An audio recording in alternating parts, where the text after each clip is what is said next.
എൻ്റെ പേര് Thomas Paul. ഞാൻ തൃശ്ശൂരിൽ നിന്ന് വരുന്നു. ഞാൻ 2022 ഓഗസ്റ്റിലാണ് ഉടമ്പടി എടുത്തത്. ഞാൻ ഉടമ്പടി എടുക്കാൻ വരുമ്പോൾ വളരെയധികം സാമ്പത്തിക ബാധ്യതയോടുകൂടിയാണ് ഞാനിവിടെ വന്നത്. എൻ്റെ മോൻ 2018 കാലഘട്ടത്തിൽ ബാംഗ്ലൂർ എയർപോർട്ടിലാണ് ജോലി ചെയ്തിരുന്നത്. ആ സമയത്ത് കോവിഡ് വന്ന് ജോലി നഷ്ടപ്പെട്ടു. അവൻ കേരളത്തിലേക്ക് പോന്നു. എറണാകുളത്ത് ആദ്യത്തെ കോവിഡിന് ശേഷം എറണാകുളത്ത് ഒരു ഏവിയേഷൻ കോളേജ് തുടങ്ങി. അവൻ്റെ മുന്നിലുള്ള സാറന്മാർ 3 ആളുണ്ടായിരുന്നു. അവർ ഏജൻസിയിൽ ജോലിയാക്കി കൊടുക്കുന്ന ഒരു ചെറിയൊരു കൺസൾട്ടൻസി മാതിരി ചെയ്തിരുന്നു. അങ്ങനെ കുറേ പിള്ളേർക്ക് ജോലിയാക്കി കൊടുത്തു. ആ സമയത്ത് 2ാമത്തെ കോവിഡ് വന്നു. അപ്പോൾ ഇവരൊരു കമ്മീഷന്മാർ കുറച്ച് പൈസ വാങ്ങിച്ചിരുന്നു. അപ്പോൾ ഇവൻ്റെ മേലെയുള്ള സാറന്മാർക്കാണ് കമ്മീഷനിൽ ഒരു 75% പോയിക്കൊണ്ടിരുന്നത്. ഇവനൊരു 25% കിട്ടും. ഇവന് സ്റ്റാഫുകളുണ്ട് കോളേജിൽ, അവർക്ക് സാലറി കൊടുക്കണം, എല്ലാ സാധ്യതകളും ഉണ്ടായിരുന്നു. ആ സമയത്ത് 2ാമത്തെ കോവിഡ് വന്നപ്പോൾ ഈ ജോലി ചെയ്തിരുന്ന പിള്ളേർക്കൊക്കെ ജോലി അവിടെ നഷ്ടമാവുകയും പിന്നെയും കുറേ പിള്ളേർ കയറാൻ നിൽക്കുന്നുണ്ടായിരുന്നു. അവർക്ക് ജോലി സാധ്യത നഷ്ടപ്പെടുകയും ചെയ്തു. അപ്പോൾ അവരെല്ലാവരും ഈ തന്നിരുന്ന പൈസ തിരികെ ചോദിച്ചു തുടങ്ങി. തിരികെ ചോദിക്കുക എന്ന് പറഞ്ഞാൽ ഈ എമൗണ്ട് മുഴുവനും വന്നിരുന്നത് ഇവൻ്റെ അക്കൗണ്ടിൽ കൂടെയായിരുന്നു. ഇവൻ സാറന്മാർക്ക് ഗൂഗിൾ പേ ചെയ്ത് കൊടുക്കും. സാറന്മാരോട് ഇങ്ങനെ ഈ കാര്യങ്ങൾ പറഞ്ഞപ്പോൾ അവർ പറഞ്ഞു, കോവിഡിന് ശേഷം ജോലിയാക്കി കൊടുക്കാം, പൈസ റീഫണ്ട് കൊടുക്കില്ല എന്ന് പറഞ്ഞു. ഈ പിള്ളേരൊക്കെ ഇവനോടാണ് പൈസ ചോദിക്കുന്നത്. ഞങ്ങൾ വല്ലാത്ത ബുദ്ധിമുട്ടിലായി. ഇവൻ ഒരു പുതിയ ജോലിയിൽ ചെന്ന് ചേർന്നപ്പോൾ ഓരോ പിള്ളേരും വിളിച്ച് ഫോൺ കോൾ വരുമ്പോൾ ഇവന് ഭയങ്കര ബുദ്ധിമുട്ടായി. അവന് ജോലി ശ്രദ്ധിക്കാൻ പറ്റാതെയായി. ഓരോ ദിവസം വന്നിരുന്ന് അവനാകെ തലവേദന എടുക്കും. അപ്പോൾ ഞങ്ങൾ ചോദിക്കും, എന്താ ഒന്നുമില്ല അമ്മേ, ഒന്നുമില്ല അപ്പച്ചാന്ന് പറയും. അവസാനം അവൻ പറഞ്ഞു, ഇങ്ങനെ കുറേ ബാധ്യതകളുണ്ട്. അപ്പോൾ ഞങ്ങൾക്ക് ആകെ ഭയമായിരുന്നു, എന്താ ചെയ്യുക. ഇവൻ്റെ ഈ അവസ്ഥയിൽ ചിലപ്പോൾ അവൻ ആത്മഹത്യ ചെയ്യും. മാതാവിനോട് ഞങ്ങൾ ആദ്യം പ്രാർത്ഥിച്ചത്, മാതാവ് ഇവനെ ആ വക ഇതൊന്നും തോന്നരുത് എന്നാണ്. അവസാനം ഭാര്യ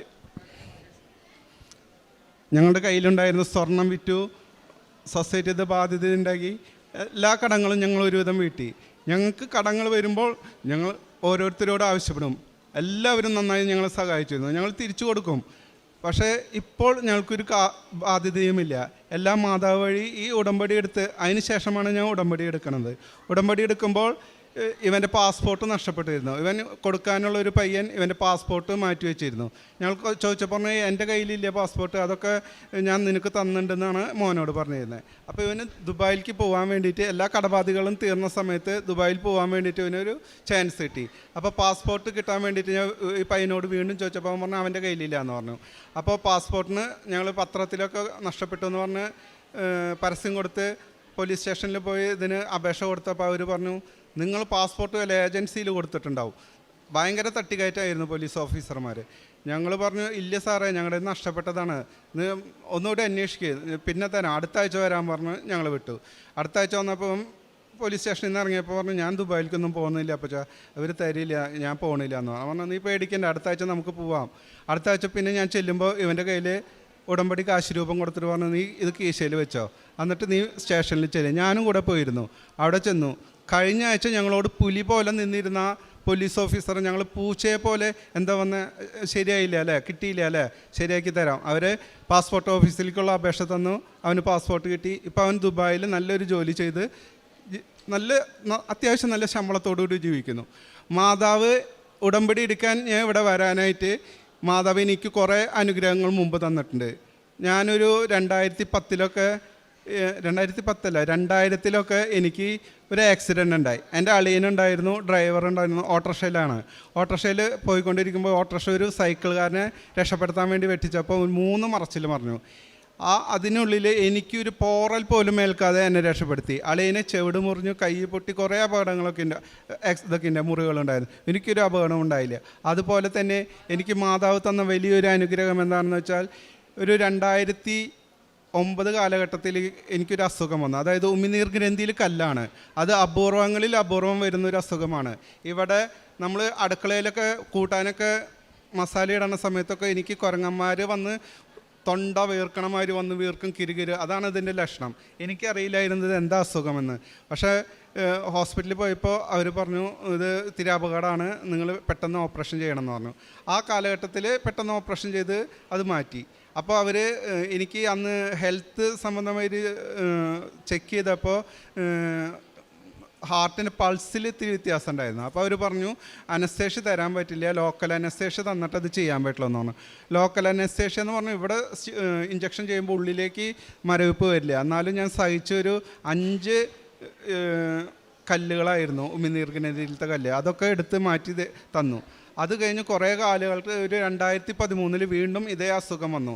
അസുഖം വന്നപ്പോൾ എനിക്ക് ഭയങ്കര പേടിയായി. എന്ന് വെച്ചാൽ കഴിഞ്ഞു പോയ ആ ഓപ്പറേഷൻ്റെ ഭയങ്കര വേദന എന്നെ വല്ലാണ്ട് ഇതാക്കിയിട്ടുണ്ടായിരുന്നു. ഞാൻ മാതാവിനോട് പറഞ്ഞു, മാതാവേ ഓപ്പറേഷൻ ചെയ്യാൻ ഞാൻ സന്നദ്ധനാണ്, പക്ഷേ മാതാവ് എനിക്ക് വേദന ഒന്നെടുത്ത് മാറ്റി തന്നോളൂ മാതാവേ എന്ന് പറഞ്ഞു. നന്നായി പ്രാർത്ഥിച്ചുകൊണ്ടിരുന്നു. പിറ്റേ ദിവസം സ്കാൻ ചെയ്യാൻ പോകണം. അപ്പോൾ ഡോക്ടർ പറഞ്ഞു സ്കാനിങ്ങിന് പിറ്റേ ദിവസം പോകണം, തയ്യാറായിട്ട് ഇരുന്നോളൂട്ടാന്ന് പറഞ്ഞു. ഓപ്പറേഷൻ ചെയ്യുമ്പോൾ ഈ ഗ്രന്ഥി തന്നെ എടുത്ത് മാറ്റി കളയണം അവിടെ നിന്ന്, ഇനി അപ്പോൾ വീണ്ടും ഇത് വരില്ല എന്ന് പറഞ്ഞു. അങ്ങനെ ഞാൻ ബാത്റൂമിൽ, എനിക്ക് ഒരു ഉച്ച സമയത്ത് ഭക്ഷണമൊന്നും കഴിക്കാൻ പറ്റില്ല, ജ്യൂസ് മാത്രം കുടിക്കാൻ പറ്റില്ല, തൊണ്ടത് ഇത്രേ തുറക്കാൻ പറ്റുള്ളൂ. അപ്പോൾ ഞാൻ മാതാവിനോട് പറഞ്ഞു, മാതാവേ വേദന ഭയങ്കര വേദനയുണ്ട്, എനിക്കൊന്ന് മാറ്റി തന്നെ എന്ന് പറഞ്ഞു. ഞാൻ വാഷിംഗ് ബേസിൻ്റെ അവിടെ പോയി വായ കഴുകിയപ്പോൾ നാക്കിൻ്റെ ഉള്ളിൽ എന്തോ ഒരു വസ്തു വന്നിരിക്കുന്ന മാതിരി. ഞാൻ വെറുതെ ഒന്ന് തടവി നോക്കി. അപ്പോൾ ഒരു ഭയങ്കര കട്ടിയുള്ളൊരു വസ്തു. ഞാൻ പതുക്കെ അത് ഞെക്കി പുറത്തെടുത്തപ്പോൾ നമ്മുടെ ഞാവൽക്കുരു ഒക്കെ ഇല്ലേ, ഞാവൽക്കുരുവിന് തൊങ്ങൊക്കെ ഉണ്ടാവില്ലേ, അതുപോലെ ഒരു തൊങ്ങുമായൊരു വലിയൊരു കല്ല്, അതായത് ഒരു 3/4 ഇഞ്ച് നീളത്തിലുള്ള കല്ല് എൻ്റെ കയ്യിൽ വന്നു. പിറ്റേ ദിവസം അന്ന് തന്നെ ഡോക്ടറെ കാണിച്ചപ്പോൾ ഡോക്ടർ പറഞ്ഞു, നീ ഭയങ്കര ഭാഗ്യവാനാണ്, നിനക്ക് ഓപ്പറേഷൻ വേണ്ടി വരില്ല, എന്നാലും നീ സ്കാൻ ചെയ്യുന്ന ആളെ പോയിട്ട് നമുക്ക് തീരുമാനം എടുക്കാമെന്ന് പറഞ്ഞു. അങ്ങനെ സ്കാൻ ചെയ്തപ്പോൾ ഒരു വക കല്ലിൻ്റെ ലക്ഷണം അവിടെ തന്നില്ല. മാതാവ് എനിക്ക് തന്ന വലിയ അനുഗ്രഹമാണ്. അങ്ങനെയുള്ള അനുഗ്രഹത്തോടു കൂടിയാണ്, ആ നിമിത്തം കൂടിയാണ് ഞാൻ ഉടമ്പടി എടുക്കാൻ വന്നത്. ഉടമ്പടി എടുത്ത് കഴിഞ്ഞപ്പോൾ എനിക്ക് എൻ്റെ മോന് നല്ല ജോലി കിട്ടി, എൻ്റെ കടബാധ്യതകൾ കഴിഞ്ഞു, എല്ലാതും തീർന്നു. ആദ്യത്തെ ഉടമ്പടി പുതുക്കാൻ വന്ന സമയത്ത്, അതിനു മുമ്പായിരുന്നു അമ്മയ്ക്ക് വീട്ടിൽ അസുഖം വന്നിട്ട് ഒരാഴ്ച അടുപ്പിച്ച് ലീവ് എടുക്കേണ്ടി വന്നു. ഒരാഴ്ച അടുപ്പിച്ച് ലീവ് എടുത്തപ്പോൾ ഞാൻ ജോലി ചെയ്തിരുന്ന സ്ഥാപനത്തിൽ നിന്ന് എന്നോട് പറഞ്ഞു, ഒരാഴ്ച അടുപ്പിച്ച് ലീവ് എടുത്താൽ ശരിയാവില്ല, ഞങ്ങൾ വേറെ ഞാനൊരു ബുച്ചറി ഡിപ്പാർട്ട്മെൻറ്റിൽ ജോലി ചെയ്തിരുന്നത്, അത് അവർ വേറെ വാടകയ്ക്ക് കൊടുത്തു. അപ്പോൾ അവിടെ ജോലി പോയി. അങ്ങനെ രണ്ടാമത്തെ ഉടമ്പടി എടുത്ത് ഞാൻ എറണാകുളത്ത്, ഇവിടുന്ന് ബസ്സിന് എറണാകുളത്ത് പോയി, അവിടെ നിന്ന് ട്രെയിന് പോകാമെന്ന് വെച്ച് റെയിൽവേ സ്റ്റേഷനിൽ നിൽക്കുമ്പോൾ ഒരു ഫോൺ കോൾ വന്നു, നാളെ തൊട്ടൊരു ജോലി ശരിയായി, അതിൻ്റെ മുമ്പത്തേറ്റവും ശമ്പളത്തോടു കൂടിയുള്ള ജോലിയാണ് മാതാവ് എനിക്ക് തന്നത്. അത് എനിക്ക് വലിയ അനുഗ്രഹമാണ്. ഇപ്പോൾ എനിക്ക് അധികം കടബാധ്യതകളൊന്നുമില്ല, എന്നാലും സൊസൈറ്റിയിലൊക്കെ കുറച്ച് കടങ്ങളുണ്ട്. മാതാവിനോട് നന്ദി പറയുന്നതിനൊക്കെ. ഞാൻ ഉടമ്പടി പത്രം വിതരണം ചെയ്യാറുണ്ട്, പക്ഷേ ഞാൻ വിതരണം ചെയ്യുന്ന രീതി ഇപ്പോൾ ശരിയല്ല എന്ന് എനിക്ക് തോന്നുന്നു. അതായത് ഇനിയും നല്ല രീതിയിൽ ഞാൻ വിതരണം ചെയ്യാം. അതേമാതിരി ഞങ്ങളാൽ കഴിയുന്ന സാമ്പത്തിക സഹായങ്ങളൊക്കെ ഞങ്ങൾ ചെയ്യാറുണ്ട്. പക്ഷേ ഇനിയും ബെറ്ററായിട്ട് ഇനിയും ഞാൻ ഇതിനേറ്റവും നന്നായി ചെയ്യുമെന്ന് ഞാൻ വാഗ്ദാനം ചെയ്യുന്നു. പിന്നെ ഇപ്പോൾ എനിക്ക് നാളെ തൊട്ടൊരു ഞാൻ പുതിയ ജോലിയിലേക്ക് പ്രവേശിക്കാൻ പോവുകയാണ്. ഞാൻ മാതാവിനോട് പറഞ്ഞിട്ടുണ്ടായിരുന്നു, ഇവിടെ വന്ന് മാതാവിനോട് ഉടമ്പടി പുതുക്കിയതിന് ശേഷം ഞാൻ ജോലിയിൽ പ്രവേശിക്കുകയുള്ളൂ എന്ന്. അങ്ങനെ ഞാൻ തീരുമാനിച്ചിട്ടുണ്ട്. അതുപോലെ തന്നെ ഒരു കാര്യം വിട്ടുപോയി, ഞാനൊരു 21 വർഷം ഒരു സൂപ്പർ മാർക്കറ്റിൽ ബുച്ചറി ഡിപ്പാർട്ട്മെൻറ്റിലാണ് ജോലി ചെയ്തിരുന്നത്. അപ്പോൾ ആ സ്ഥാപനം പെട്ടെന്ന് പൂട്ടി. തൃശ്ശൂർ സിറ്റി സെൻറ്ററിൽ സിറ്റി സൂപ്പർ മാർക്കറ്റ് എന്ന സ്ഥലമാണ്. അവർക്ക് കുറച്ച് സാമ്പത്തിക ബാധ്യത വന്നിട്ടാണ് അത് പൂട്ടിയത്. അപ്പോൾ ഞങ്ങൾക്ക് ഗ്രാറ്റുവിറ്റി അങ്ങനെ കുറേ കാര്യങ്ങളൊക്കെ തരാണ്ടായിരുന്നു. അത്യാവശ്യം നല്ല പൈസ ഉണ്ടായിരുന്നു. പക്ഷേ അവരും സാമ്പത്തികമായി പ്രശ്നത്തിലായപ്പോൾ ഞങ്ങളെല്ലാവരും ഒത്തുചേർന്ന് ഇത് പ്രകാരം അവരോട് പറഞ്ഞു, തരാനുള്ള പൈസയുടെ ഏകദേശം പകുതി തരാമെന്ന് പറഞ്ഞു. അപ്പോൾ ഞാൻ 4ാമത്തെ ഉടമ്പടി എടുക്കണമെങ്കിൽ മാതാവിനോട് ഇവിടെ വന്ന് പ്രാർത്ഥിച്ചിട്ടുണ്ടായിരുന്നു, എനിക്ക് ഈ പൈസ കിട്ടിയല്ലാണ്ട് ഞാൻ ഉടമ്പടി പുതുക്കാൻ വരില്ല എന്ന്. കഴിഞ്ഞ ഡിസംബർ മാസത്തിൽ എനിക്ക് ആ പൈസ കിട്ടി. മാതാവിനോട് നന്ദി പറയുന്നു. ഇനിയും എനിക്കിത്തിരി പേടിയൊക്കെ ഉണ്ടായിരുന്നു ഇവിടെ വന്ന് സാക്ഷ്യം പറയാം. പക്ഷേ മാതാവ് തന്ന നന്മകൾക്ക് നന്ദി പറഞ്ഞില്ലെങ്കിൽ അത് ഭയങ്കര മോശമല്ലേ. ഇനി എനിക്ക് മാതാവിൽ നിന്ന് അനുഗ്രഹങ്ങൾ വാങ്ങാനുണ്ട്, ആവശ്യങ്ങളുണ്ട്. അത് നിറവേറ്റാൻ വേണ്ടി ഇനിയും ഞാൻ മാതാവിനോട് പ്രാർത്ഥിക്കും. പിന്നെ എൻ്റെ ആത്മീയ ജീവിതത്തിൽ വന്ന മാറ്റങ്ങൾ, ഒരുവിധം എല്ലാ ദിവസങ്ങളിലും എനിക്ക് കുർബാനയ്ക്ക് പോകാൻ സാധിച്ചിരുന്നു. എന്നുവെച്ചാൽ വീട്ടിൽ അതേമാതിരി കുടുംബ പ്രാർത്ഥന ഇത്തിരി കുറവായിരുന്നു. മിക്ക ദിവസങ്ങളും എന്തെങ്കിലും ഞങ്ങൾ പുറത്ത് എന്തെങ്കിലും ആവശ്യങ്ങൾക്ക് പോയി വരാൻ വൈകുമ്പോൾ മാത്രമാണ് കുടുംബ പ്രാർത്ഥന മുടങ്ങിയിട്ടുള്ളൂ. അതുപോലെ തന്നെ എനിക്ക് പെട്ടെന്ന് ദേഷ്യം വന്നിരുന്നൊരു വ്യക്തിയാണ്. ഈ ഉടമ്പടി എടുത്തതിന് ശേഷം അങ്ങനെ ദേഷ്യമൊന്നുമില്ല. ദേഷ്യം വന്ന് ഞാൻ ചിലപ്പോൾ തെറിയൊക്കെയാണ് പറയുക. എന്ന് വെച്ചാൽ എനിക്ക് ഭയങ്കര പ്രഷർ കൂടുതലാണ്. ഇപ്പോൾ പ്രഷറൊക്കെ വളരെ നോർമലാണ്. എല്ലാ രോഗങ്ങളും നോർമലാണ്. പ്രഷർ, കൊളസ്ട്രോൾ എല്ലാം നോർമലാണ്.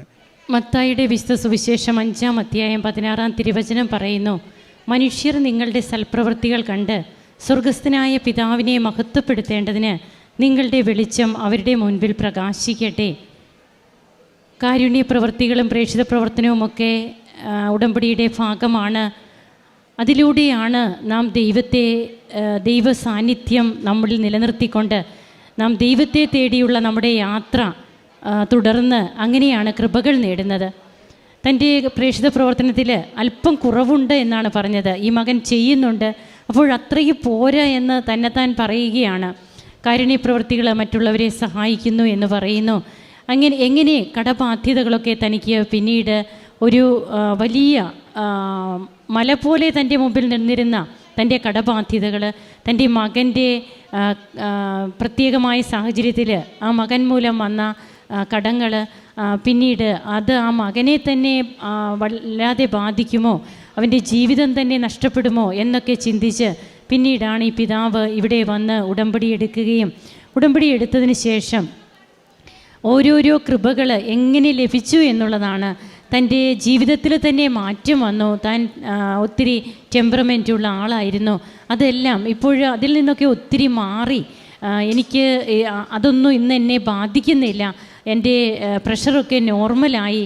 അതുപോലെ ആത്മീയ ജീവിതം, പ്രാർത്ഥനയും മറ്റ് കാര്യങ്ങളും, കൂദാശ ജീവിതം ഉടമ്പടിയിലൂടെ ഒരു വ്യക്തിക്ക് ലഭിക്കുന്ന, ഉടമ്പടി എടുക്കുമ്പോൾ മാത്രം ലഭിക്കുന്ന ഒരു വലിയ കൃപയാണ്. അതായത് മറ്റ് ധ്യാനങ്ങളൊക്കെ കൂടി നാം ഒരാഴ്ച, ഒരു മാസം അല്ലെങ്കിൽ കുറച്ച് നാൾ നാം അങ്ങനെ പോകുമായിരിക്കും. എന്നാൽ ഉടമ്പടി ജീവിതം നമ്മെ അതിനോട് ദൃഢമായി ബന്ധിപ്പിക്കുകയാണ്, കൂദാശ ജീവിതത്തോട്.